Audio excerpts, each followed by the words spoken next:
brought to you by Silver Pumps. Top quality और consistent performance के लिए सिर्फ सिल्वर पंप्स नाम याद रखना। केजरीवाल को सौंप करके और दिल्ली को नरेंद्र मोदी को सौंप करके अन्ना हजारे भी गायब, सारा आंदोलन भी गायब, ना कोई लोकपाल की चर्चा करता है। अगर नरेंद्र मोदी बड़े वाले हैं तो अरविंद केजरीवाल उनके छोटे वाले रिचार्ज हैं।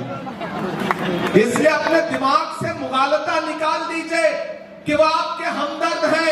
अगर आपके हमदर्द होते तो आपके मुद्दों पर साफ खड़े नजर आते। यहाँ मेरी माएं बहनें बैठी हैं, याद करो गुजरात में जब बिल्किस के बलात्कार करने वालों को भाजपा की सरकार ने रिहा किया और मीडिया के साथियों ने दिल्ली के उप मुख्यमंत्री मनीष सिसोदिया से पूछा कि बिल्किस के बलात्कारियों पर कुछ बोलिएगा, तो उन्होंने माइक ऐसे सामने से हटा के कहा कि छोड़िए, ऐसे सवाल मत पूछिए। मुझे बताओ कि जब कोरोना के समय में इसी दिल्ली में मुख्यमंत्री के यहां से जो नोटिफिकेशन जारी होता था, जो बुलेटिन जारी होता था, उसमें मरकज दिल्ली के लिए अलग से जो बदनाम करने की कोशिशें की गई हैं, उसको माफ करने लायक नहीं है। मैं आपके जमीर को झकझोर के ये बात कह रहा हूं। गुरचरण जी आपके अपने हैं, आपके बीच में रहते हैं।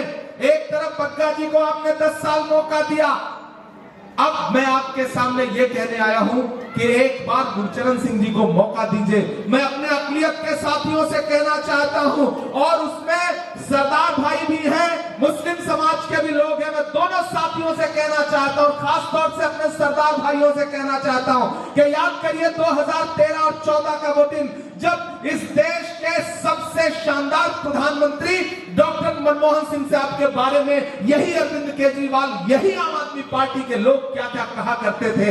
आज डॉक्टर मनमोहन सिंह साहब जब इस दुनिया से चले गए, तब उनकी अहमियत का एहसास पूरे देश को हुआ। तब पता चला कि वो सरदार कितना असरदार था।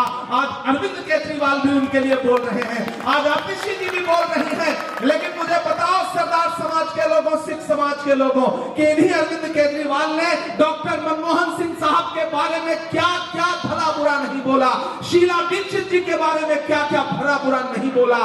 तो आज तो आपके जमीर को मैं झकझोरते हुए कहता हूं कि अगर डॉक्टर मनमोहन सिंह साहब की नेकी और उनकी भलाई का जरा भी एहसास है तो इस चुनाव में खड़े हो जाइए गुरचरण सिंह के साथ। एक भी वोट अगर आपने आम आदमी पार्टी को दिया तो ऊपर बैठी हुई शीला दीक्षित जी की रूह और डॉक्टर मनमोहन सिंह साहब की रूह को तकलीफ होगी। ये बात मैं आपसे कहना चाहता हूं। और साथियों, अब जब आम आदमी पार्टी के लोग आपके बीच में आए तो आप उनसे कहिएगा कि किसी भी मौलवी से या के साधु से न छूटेगा, मदानी के किसी करतब से, जादू से न छूटेगा। सफाई कर रहे हो तो जरा दामन की भी कर लो, हमारे खून का धब्बा है, झाड़ू से न छूटेगा।